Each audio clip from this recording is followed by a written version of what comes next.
Hello, I'm Sunita Williams. I'm up here on the International Space Station.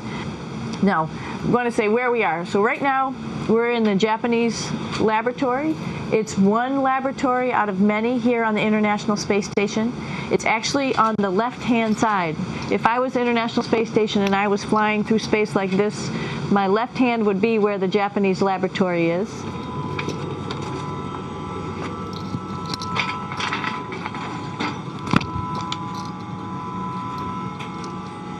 So now again, we're on the right-hand side, all the way on the right of the International Space Station. This is Columbus, the European module. It has science experiments all over. You could see it looks a little bit crowded. And here we do a lot of our medical experiments. So this is Node 2. This is a really cool module. Of course, most of these modules you'll see they have 4 sides and they're put together. That way we could sort of work on a flat plane, either a wall, a floor, another wall, or the ceiling. But you know, again, all you have to do is turn yourself and your reference changes. The reason I'm bringing that up is because this is where 4 out of 6 of us sleep. And so people always ask about sleeping in space. Do you lie down? Are you in a bed? Not really, because it doesn't matter. You don't really have the sensation of lying down. You just sit in your sleeping bag. So here's one sleep station right here. I'm going in right now. You can follow me if you want. So I'm inside. It's sort of like a little phone booth, but it's pretty comfy. I've got a sleeping bag right here that we sleep in, so we don't have sort of like a little bit of a cover. We don't fly all over the place.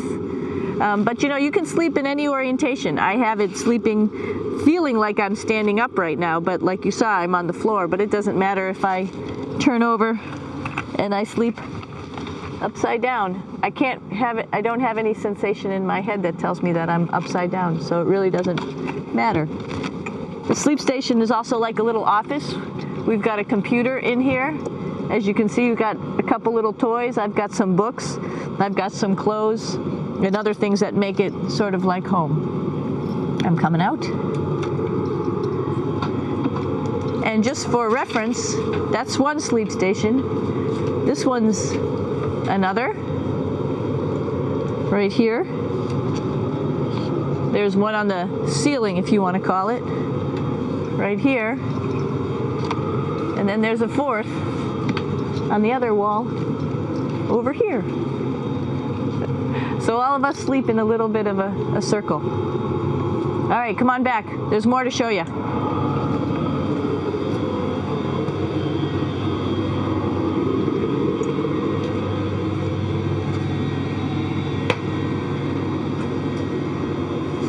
Here we are in the U.S. laboratory.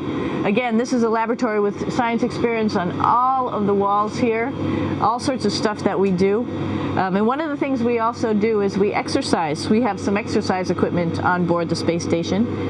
We need to do that because we lose bone density and muscle mass while we're up here, and that's a result of not having to fight against gravity. So how we keep ourselves in shape are with a bike, a treadmill, and a weightlifting machine. This is the bike. You notice the clip pedals. So all you need to do is actually clip your feet in, and then you can start pedaling. You don't need a seat because you don't sit down. Actually, I haven't sat down for 6 months now, so you don't need any type of seat. Just make sure you're held in with your pedals. You probably see that the bike bounces around a little bit. As I move it, it's not steady and held to the wall firmly. And the reason for that is the space station is pretty big. You saw that there's also solar arrays on the space station. If we start putting any forces into the space station, it's going to make those solar arrays bounce around a little bit. So to prevent that, the machines bounce around a little bit, move around a little bit. And that way we don't put any forces onto the structure of the spacecraft out to the solar arrays. All right, a little farther on. Come on.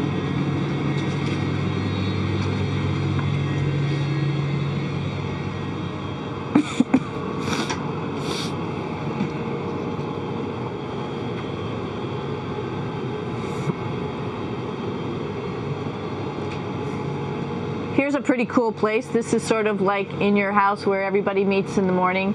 After you wash your face, brush your teeth, you want to find something for breakfast. And this is our kitchen. You might notice there's all sorts of foods here. It's like opening the refrigerator. You got all your different stuff that you want to have: drinks, meats, eggs, vegetables, cereals, bread, snacks, and that's a good place. That's where you find all the candy. Side dishes, and then some little power bars just in case. So we have all this type of food. Some of it is dehydrated, and so we have to hydrate it, fill it up with water. Some of it is already made, and then all we have to do is heat it up. So something like this, I'm pulling out barbecued beef brisket. Pretty yummy. Not only is this food made in the US, but we also have food here from Japan. We've got Russian food. As you can see, all these red containers are filled with food that's from Russia. And then we get some of our specialty stuff, some things that we like, some of our favorite stuff that your family can send up. In fact, I like fluffernutters, and so I got sent up some fluff so I could make my fluffernutter with peanut butter. So you have a lot of food up here, no problems.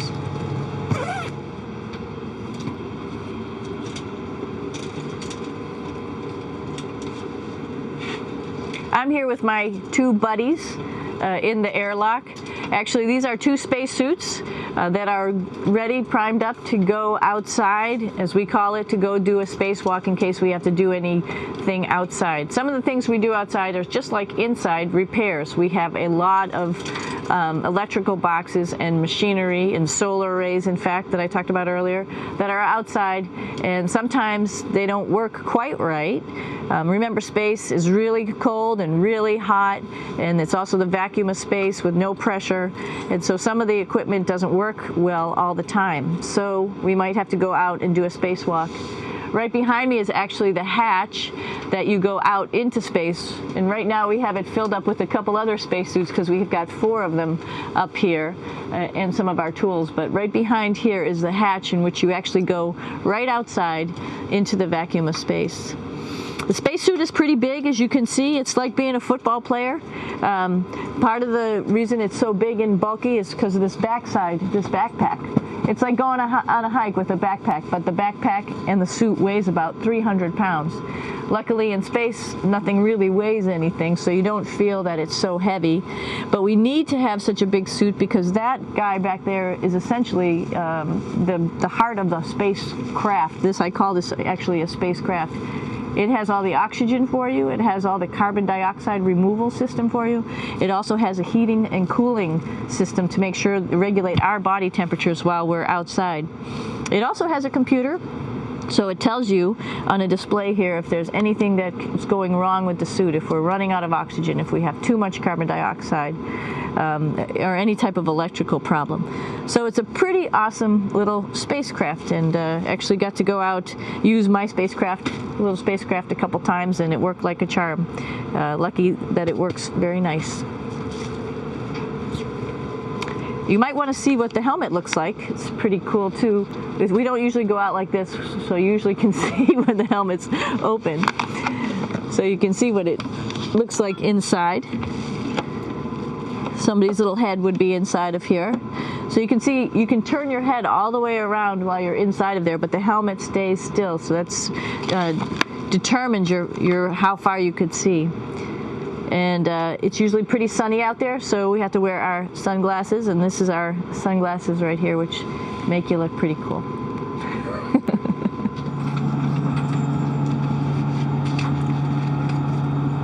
Here we are at the throne. This is awesome. You might see the little, you might have noticed the little moon on the outside. This is our orbital outhouse right here. And of course, it serves for 2 functions. Number 2, right here. I'll show you.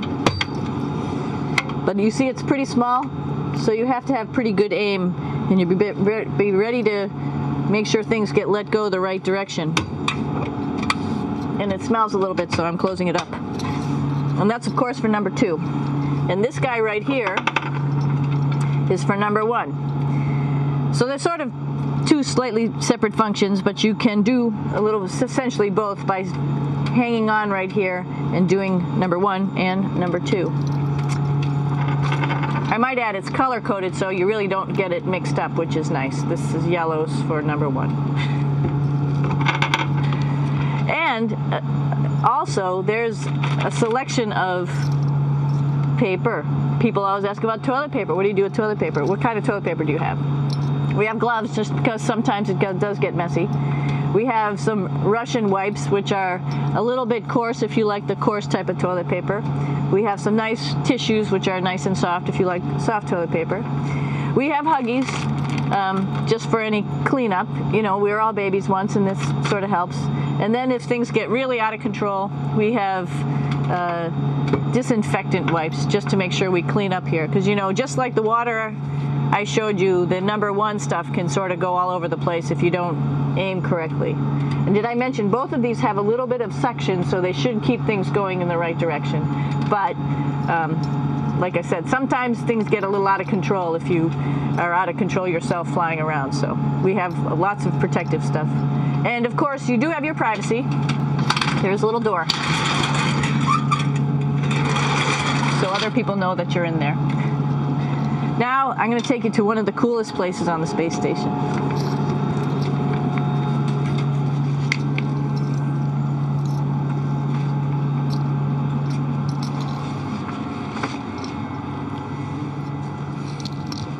It's like a glass-bottom boat. This is the cupola. It sticks down below the space station. It's one of those places you find yourself hanging out in all the time because all you want to do is look back at our planet. I think some questions I had were about what do you do in your free time? And you can't help but want to just come to the cupola and look outside as much as you can. And a lot of folks, I play this game with myself about where we're flying over the Earth. I try to come in here and just guess. After being here for a little while, you can sort of figure it out. You can tell different cloud types over different continents. You can tell different soil types over different continents. So let's see. And then, of course, there's a lot of ocean. So usually we're over the ocean at first glance. I will tell you in just a moment where we are.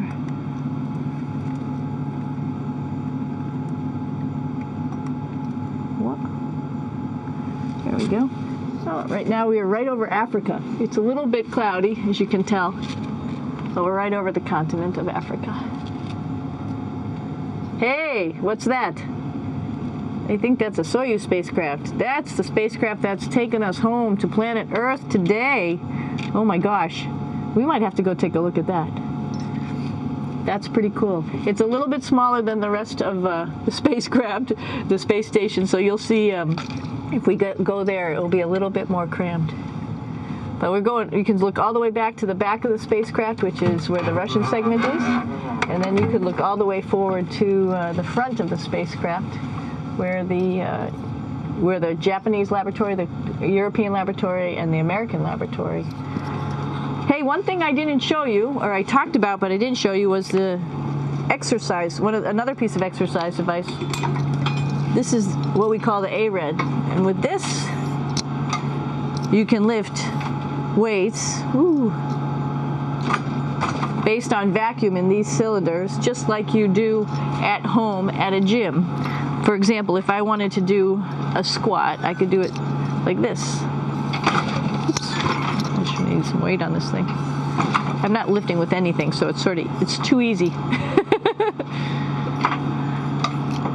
One of the cool things you could do things that you can't do at home. For example, single leg squats with just one leg, because the other leg, you won't fall over. So all sorts of stuff. You can also do bench press. We have a bench that we could add on here, so you can work on your beach muscles. All right. I showed you the Soyuz. Let's go check it out.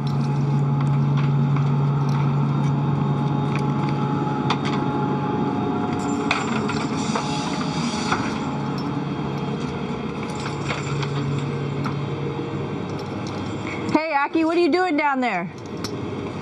Crashing things. This is one of the cool things about space too. It sort of looks like there's a big old hole here, but you don't even think twice about it. You could just jump over the hole, or if you want, you can go jump into the hole. I'm coming down. Woo!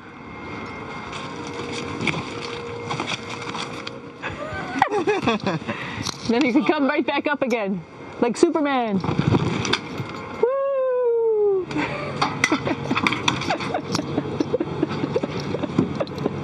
We're lucky we have a really cool big space station that you can fly around in. That's actually called the PMM. You might have saw it out the window. It's a big silver canister.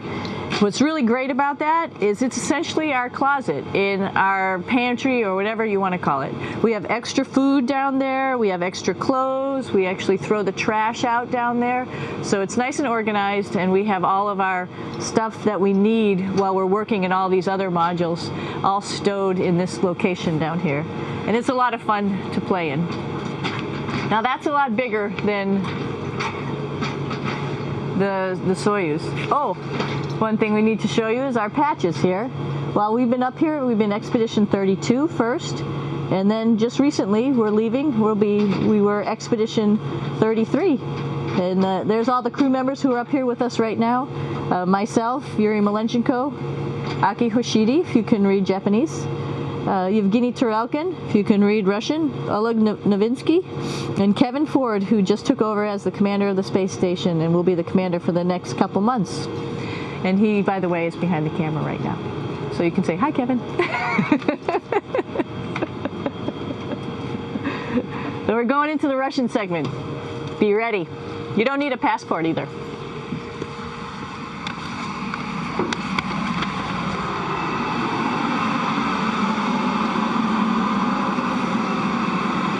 It goes a lot farther back than this. We'll go take a trip and say hello to the boys down there in just a minute.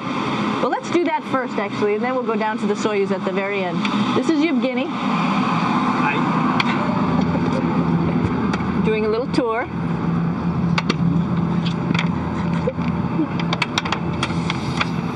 This is the FGB, and what's cool about this module, it is actually the very first piece of the space station that came up in 1998. The space station has been around for about now manned for 12 years, but it's been up in space for about 14 years. And this was the very first. It is like the Russians' PMM. It has a lot of storage, as you can see.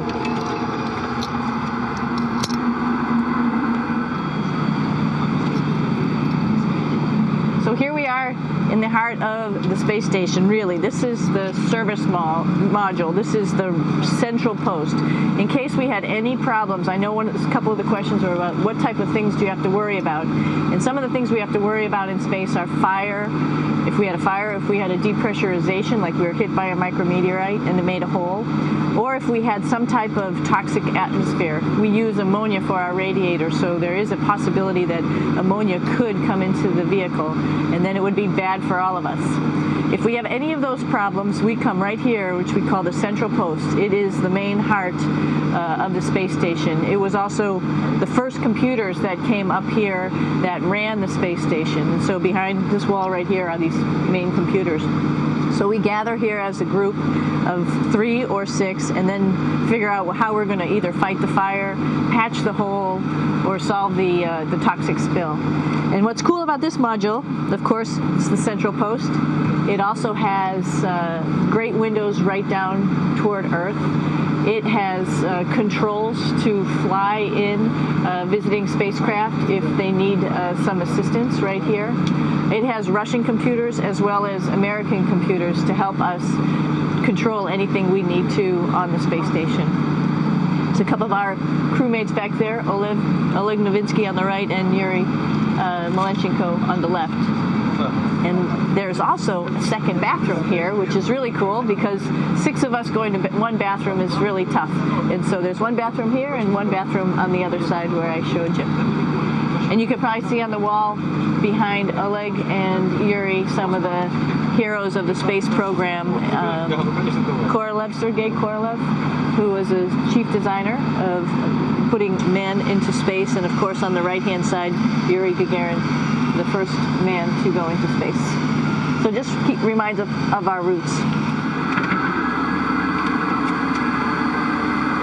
gonna stop here just for a quick second.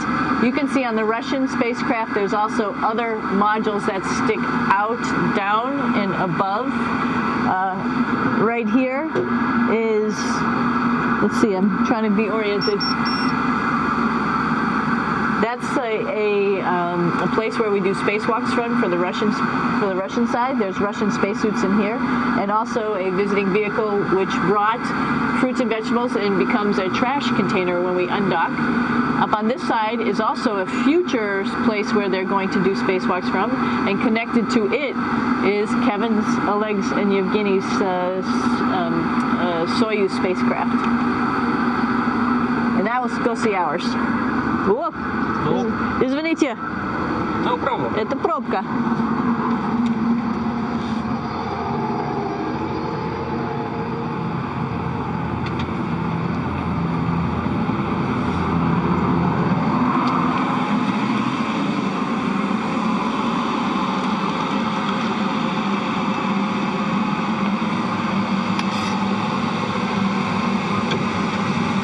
Coming down.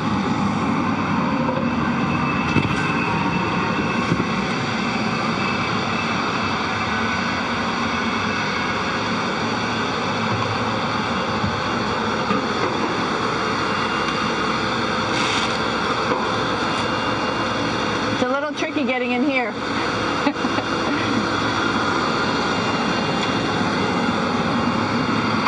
This is the docking probe right here, this big thing. This helps us connect to the spacecraft. This probe actually sticks into this cone, and that's how the spacecraft, our Soyuz, becomes connected to the ISS initially. That is then replaced by clamps, which are around here, that will allow the two spacecraft to be stuck together. And then you can remove the probe and the cone.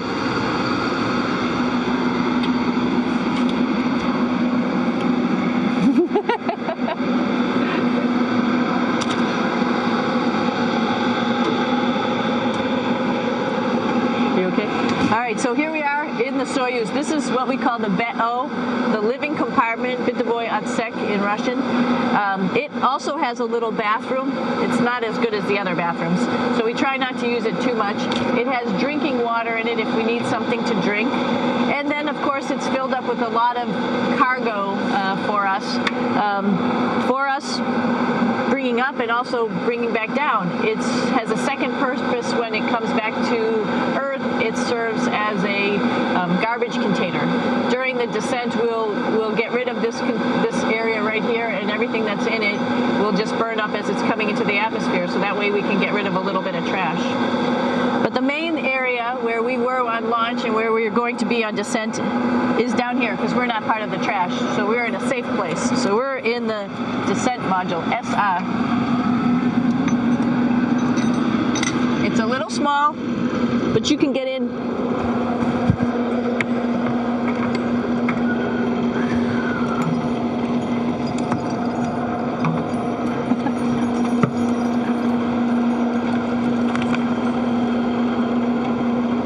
Not sure how well you could see in here. Hold on for a second.